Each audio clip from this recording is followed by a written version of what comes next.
Hi everyone, how's life? And welcome back to another one of my videos. Welcome to a chill video where currently, some of you might recognize the background. I'm at Annette's Diner in Disney Village in Disneyland Paris. I'm actually about to try their latest monthly burger, which is called the Saffron-tastic burger, priced at 23 euros. Looks pretty good to me. And this is double beef steak, melted cheddar cheese, salted onions, roasted aubergine, garlic pickles, crispy bacon, rocket salad, and saffron mayonnaise. Saffron mayonnaise sounds delicious to me. I don't think I've ever had it before, but I love saffron and I love mayonnaise, so I'm pretty sure the combination of both of them will be very nice. And the actual burger looks pretty good from the photo too. And generally speaking, at Annette's Diner, the burgers, when they come out, they look very similar or almost identical to the ones that they advertise with, which is why I love coming here so often. But anyway, I thought I would do a very chill video, do a Q&A actually, because it's been quite a while since I've done one, although Annette's Diner today is very noisy. Hopefully you guys can hear me. So last night I posted a little story on my Instagram, which if you're not following me, Sam forgot, definitely do so, because from time to time, not only do I obviously post a lot more on Instagram than I do on YouTube, but every now and again I do giveaways, I do Q&A, so if you want to get involved, then follow me on Instagram. And yeah, quite a lot of you sent me some questions. I'm laughing because the first question I was spotted is actually from my cousin Fatima, trying to be hilarious, and she's asked me, why do you love Figment so much?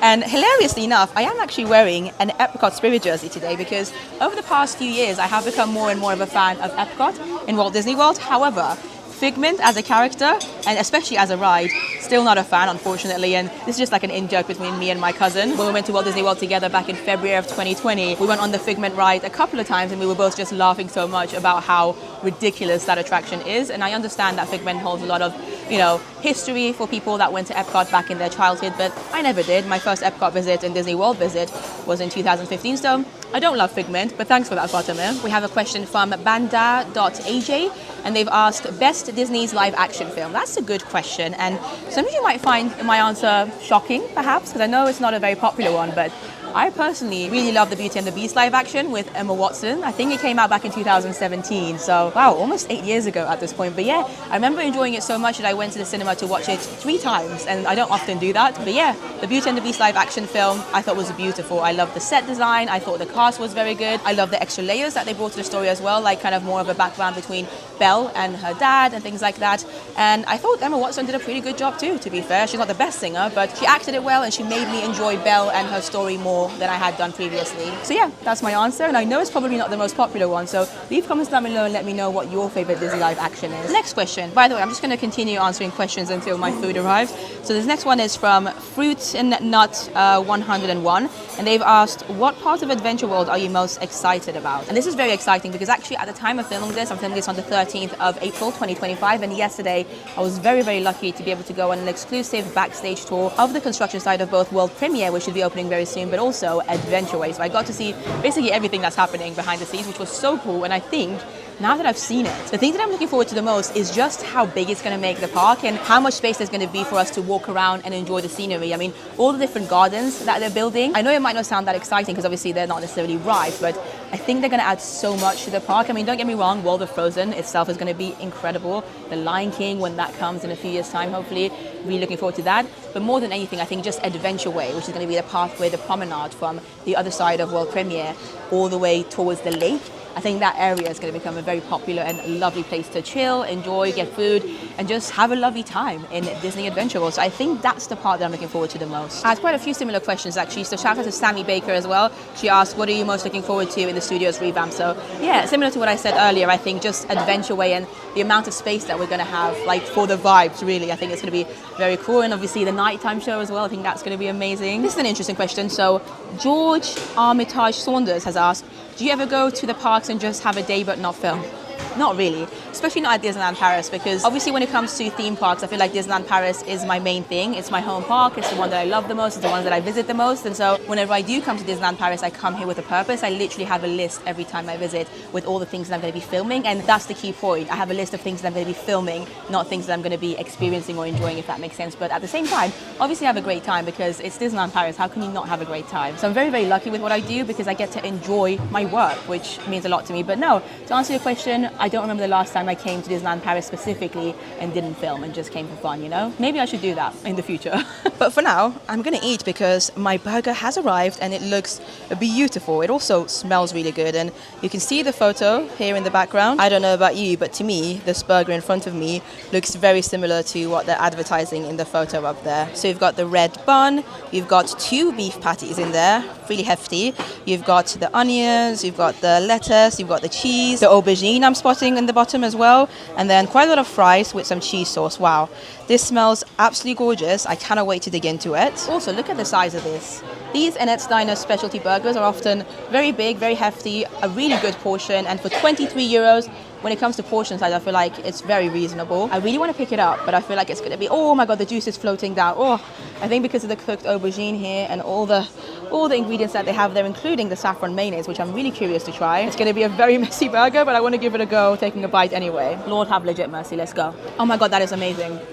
Wow, immediately I'm tasting the saffron, and I'm a big saffron fan. In Persian cooking, we use saffron quite a lot, which is why I was so interested about this burger, because I'd never had a burger with saffron or saffron mayonnaise in it. But yeah, you really do get the flavor of the saffron. The meat is always cooked very well here. I often go for medium, but you can obviously choose exactly how you'd like it cooked. I'm tasting the aubergine. The saffron mayonnaise sauce is excellent. Let's keep going though. My god, this is phenomenal. I feel like I always say this about these burgers here at Annette Diner, but because I already love saffron so much, and I feel like with this specific burger, you kind of have to love saffron to enjoy it, because there's a huge prominent flavor of saffron in every bite that I've taken so far. So if you don't like saffron, maybe don't get it.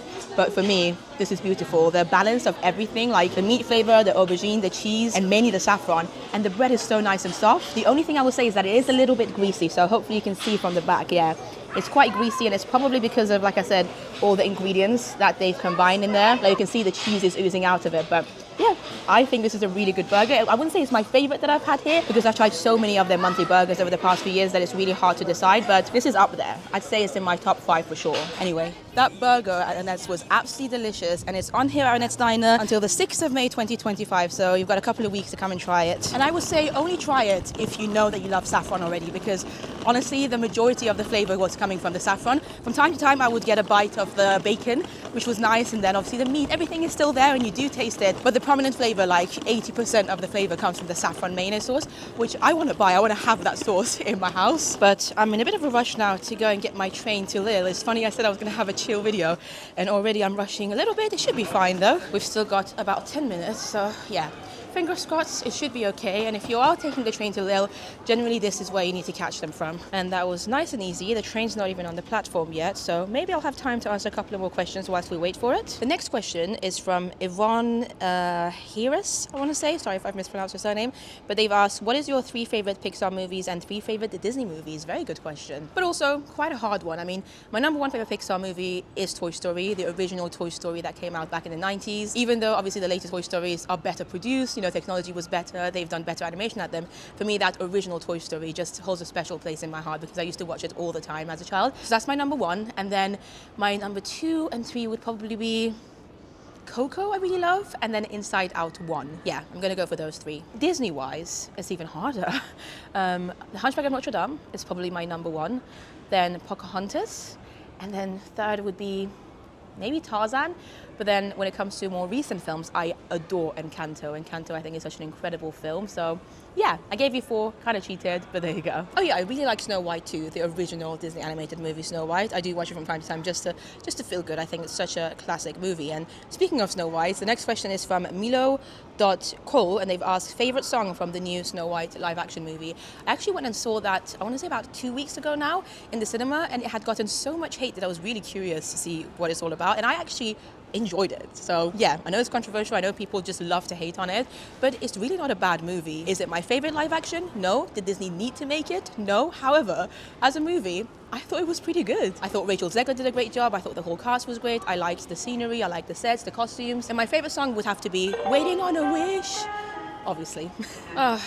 And there's just been an announcement which says that I think our train is going to be delayed by 15 minutes, 1-5. Let's just double check that. I know, it seems to only be 5 minutes. Hopefully it stays at a 5-minute delay only, because I don't really necessarily want to be standing on this platform for 15 minutes. And good timing, it's actually arrived. So thankfully it's not going to be delayed. I mean, technically it is delayed because, as you can see over there, it's already 15:51. and my train was meant to leave at 15:51, so I think it's going to end up being exactly a 5-minute delay, which is perfect. Now, when I get on the train, I'll try and see how busy it is. If there's people around me, I'm probably not going to speak to you again until I get to Lille. But for now, it's goodbye to Marne-la-Vallée-Chassis Disneyland Paris and onto the train. There you go, I've made it onto the train. I've got my seat here, but even though I actually don't have anybody next to me, the train carriage feels too quiet for me to continuously answer questions, so I'm going to love you and leave you until we get to Lille. Mesdames, Messieurs, nos TGV inouïs à destination de l'île Europe et Bruxelles Midi vont partir. Attention à la fermeture automatique des portes, attention des...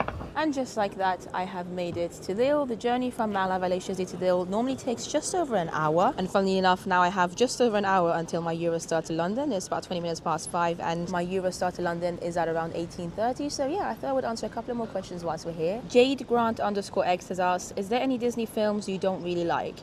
And not necessarily Disney, but Pixar, WALL-E. And I know that might be a controversial opinion as well, but I've only ever seen WALL-E once. I saw it when it first came out in the cinema, and straight away I knew it wasn't the film for me. And honestly, since then I haven't ever given it another chance. Maybe I should, because I was very young when I first saw it, so maybe I'll have a different opinion now. But yeah, never liked WALL-E, and it's weird because I know it's a very popular Pixar film. Pika M773 asks, DLP ride that makes you feel happiest?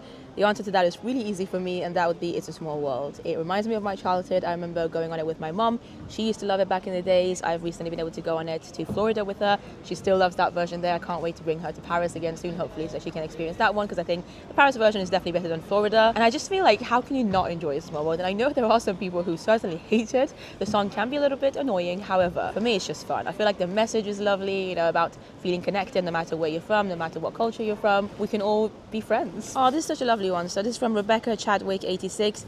Just want to say a big thank you. Your channel is amazing and helped me plan my first trip to DLP in May. Firstly, thank you so much. That means so much to me. But also, how exciting. I hope you have a wonderful time on your first trip to Disneyland Paris in May coming up. This next question is from Ariel _060119994. And it says, what's one thing you always pack for a DLP trip besides a camera? This is a very good question, and I thought a little bit about it, and to be honest, my answer is pretty boring. So the other thing that I always pack whenever I go to any theme park is hand sanitizer, because theme parks can be very busy, loads of people, oftentimes kids. You're going to be touching a lot of things, getting on and off rides, so I just like to keep my hands clean. Another really interesting question from Loz_J, and they've asked, is there a food item Disneyland Paris no longer does that you wish they would bring back? Good question. And I think for me, it would have to be the fajitas at not Casa de Coco, but Fuente del Oro, which used to be the name of the quick service restaurant in Frontierland that is now known as Casa de Coco. Before 2020, before the pandemic hit, the menu at Fuente del Oro used to be so much better than what they're serving right now. And don't get me wrong, I still love Casa de Coco. I think the burritos that they do there are really, really good. But that's the problem. They literally just do burritos when it comes to food. They have some drinks there. They have a couple of side dishes there. But yeah, burrito is the only thing they do. And it's such a shame because, like I said, before that, they had a variety of options. They did some loaded fries. They did fajitas. They had enchiladas. It was just so much better than what they're offering right now. So yeah, I would definitely bring those back. Oh, I'm spotting a train coming through. I think it's the Eurostar that's about to leave in about 10 minutes. This made me want to check quickly to make sure that my train is indeed in about an hour's time, which it is.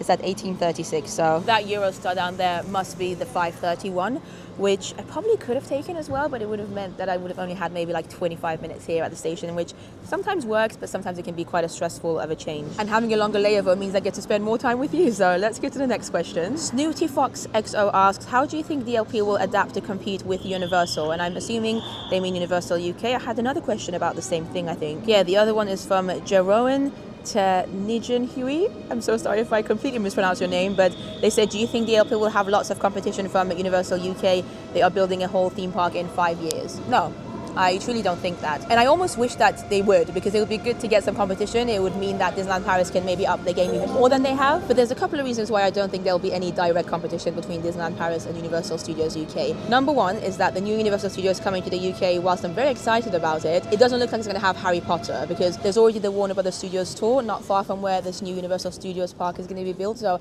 I think they just haven't been able to get the rights for it. And Harry Potter is probably the only thing that could directly compete with Disney as a company. Generally speaking, a lot of people that love Disney also love Harry Potter, myself included. It's less likely to find people that love, for instance, Jaws a lot, or Back to the Future, or Lord of the Rings, and also are big Disney fans. You know what I mean? So I think, yes, whilst there'll be some kind of crossover between the people that are interested in both Universal Studios and Disneyland Paris, and will have to make a choice as to which one they go to, without Harry Potter, I think the crossover is so small that it really won't affect Disneyland Paris much, unfortunately. And again, I say that with all my heart because I love Disneyland Paris, but I think a little bit of competition would have been nice. But then the other thing is that they're in different countries, so whilst yes, it's in Europe and it's really easy to get to Disneyland Paris from Europe, it's still not the same as, for instance, Orlando, where they have so many theme parks in the same city, not even just country. And last but not least, I think if you love Disney, you're just going to want to go to Disney regardless of whether or not there's a Universal Studios park in your area. So yeah, I really don't think there'll be much competition between Universal and Disney. However, I think Universal Studios coming to the UK is going to affect the UK theme parks a lot,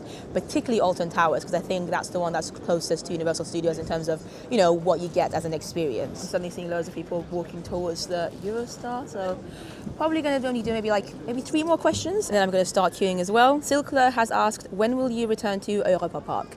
Soon, I hope. I visited Europa Park for my first time as an adult about 2-3 weeks ago at this point, and I loved it. You can check out the vlogs very soon. I don't think they're uploaded yet. Maybe they are. If they are, I'll leave the playlist down below, but I've already posted about it all over my Instagram, and it was such an amazing trip. I had already been to Europa Park before once, but it was when I was a child, so it felt like a first time to me because, you know, so many new things, so many things had changed since the 90s, and I loved it. And I became an annual pass holder, and I do plan on going back maybe at least 2 or 3 more times whilst I have my annual pass. Definitely want to experience the Christmas season at Europa Park, so I'm not sure exactly when, but at some point in December I would like to go back, but who knows, maybe sometime in between as well. We'll see. I'm not going to count that as a question, but it's just a nice one, so I wanted to read it out. So Trina Kiki has said, just a big thanks for your content and lots of love. That's really cute. Thank you. Oh, we've got a couple of fun this or that ones. So Beth Adventures at Disney asked, this or that, DL or WDWNY? So that's Disneyland California or Walt Disney World. And I've thought about this question a lot, to be honest, because I love both of them. And I think technically I do prefer Disneyland. I think Disneyland Park is much better than the Magic Kingdom, for instance, as a park. However, overall, I do prefer Walt Disney World. Walt Disney World just has that magical feeling that you just don't get anywhere else, to be fair. Even though Disneyland has a certain vibe that I really like, you know, Walt Disney was there. It's the only park that Walt Disney himself stepped foot in, and it's such a chill vibe. The atmosphere is really lovely because there's loads of locals. In some ways, the fact that there's mainly locals makes it a little bit less magical than Walt Disney World, because in Walt Disney World you have so many tourists who are so excited to make it the best day ever for themselves, because it's not like it's their local park they can go to all the time. And so it's really nice to see that magical atmosphere in Walt Disney World, and then the cast members as a result are also a lot more magical, in my opinion. Don't get me wrong, I absolutely love the cast members in Disneyland California as well. However, I have noticed a slight difference in how they act in California versus in Walt Disney World. It might just be the way they've been trained. Everything just feels a lot more over the top magical in Walt Disney World, which is something that I don't necessarily want all the time, but every now and again it's just nice to be in a really huge bubble of Disney magic. So I'd have to say Walt Disney World. And I think another factor in that is that I got to go to Walt Disney World with my mom twice, and she's loved it so much that now Walt Disney World reminds me of my mom, and so that's very special to me. The next this or that question is actually from another person. It's from Sonia Magic Wonderland, and they've said Disney Shanghai or Disney Hong Kong.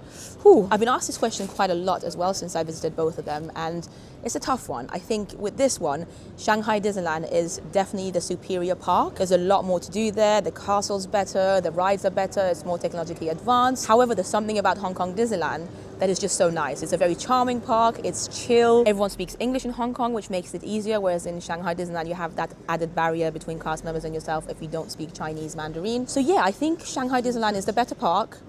Do I prefer Shanghai or Hong Kong personally? It's really hard.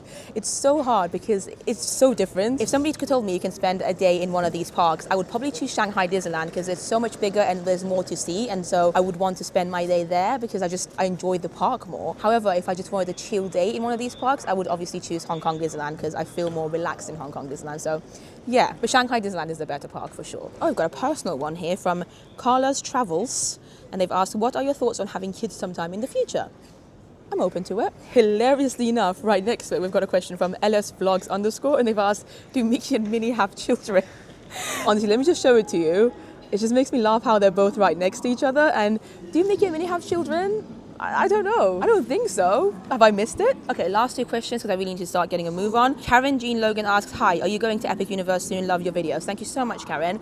I want to, and I had no plans until vlogs came out from all these Floridian vloggers who've managed to capture the park so well, and the park looks so magical. The rides especially, I didn't realize they were going to have so many animatronics, because one of the reasons that I don't go to Universal as often as I go to Disney World when I visit Florida is because so many of their rides are screen-based, and so they've never appealed to me as much as, for instance, classic boat rides and roller coasters and things like that, which I know Universal does very well as well. However, I love a good animatronic, and I've heard nothing but good things about Epic Universe, and I know it's still only in soft opening. But yeah, it's made me want to go, so I don't have any plans, but now it's higher on my list than it was before, because before seeing all these reviews from people, I wasn't planning on going until maybe next year, like sometime in 2026. However, now I'm going to make it a priority to try and get there before the end of 2025. It's not guaranteed, but I would really like to. And the last one is from Jody May Liu, and they've asked, I would love to know how you got into doing your job. That's a very good question, and it's got a very long but also boring answer, to be honest. So I've been vlogging and making videos on YouTube for a long time. I think ever since 2010 on this channel. For the first like 5 or 6 years of making videos on YouTube, I didn't tell many people. Some of my friends found out, and thankfully they were supportive of it, but I wasn't taking it seriously at all. It was just something for me to do. It was my hobby. I enjoyed doing it. It was a creative outlet for me, and if you go back to my older vlogs, you will notice that the majority of them had to do with theatre. I'm a big theatre fan, and I used to see a lot more theatre back then than I do now, because I had more time on my hands than I have now. And because I had such a big passion for theatre, and yet I didn't know too many theatre fans in my personal life,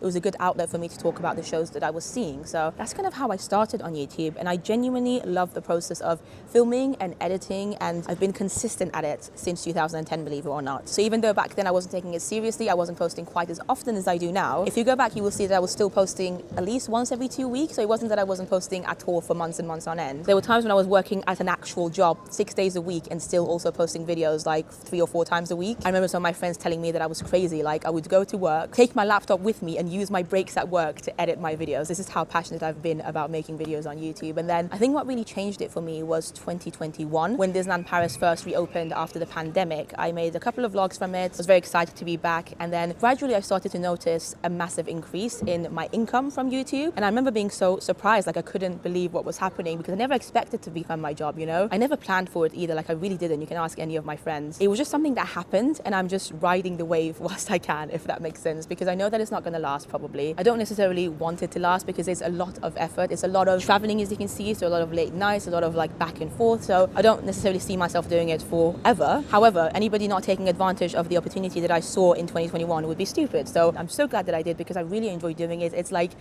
mind-blowing that I get to do this passion that I've had, you know, since 2010. Now I get to do it as a job, and I've met so many amazing people from it. I've had so many incredible opportunities, and I just love doing it. Every single day I wake up and I cannot believe that this is my life. And like I said, it's exhausting. It can be tiring at times. It's also a lot trying to manage everything yourself. I'm a one-woman show. I do everything on my own, but it's so rewarding, and I feel so grateful that I get to do it. And thank you to you for making this possible, because if you weren't watching this video right now, if you didn't support my channel, I wouldn't be able to do it. And so yeah, I don't take it for granted, but I'm very happy to do it. And one tip I would give you, if it's something that you want to do, is to just be consistent, just go for it, and also don't expect immediate results. I mean, look at me. I've been doing YouTube for about 15 years now, and it's only been my main source of income for the past, I want to say, 3 years at this point. And like I said, every single day I feel so lucky that I'm able to do this as my job. But as you can see, it is getting close for me to board my train. I'm not going to take you on the journey back with me, because I think the Eurostar is going to be very packed, and also I'm very tired, because fun fact for you, today is the 13th of April 2025 at the time of me recording this, and tomorrow, believe it or not, on the 14th of April, I'm actually flying out to Tokyo. So I'm going to get to London, unpack, repack, and then get ready for that flight. This is what I mean. My life is exhausting, but I love it. I absolutely love it. I feel so lucky that I'm able to do this. So make sure you subscribe to the channel, because there'll be new Tokyo vlogs from Japan coming very soon. And also, huge shout out to my lovely Patreon members and my YouTube members. You guys are absolutely amazing. Follow me on Instagram as well if you haven't already, because I'm going to do some more Q&As in the future if you'd like me to. And yeah, without further ado, this is it. I need to go there and go through security, everything, and can't wait to sleep on this Eurostar. Thank you so much. Bye bye.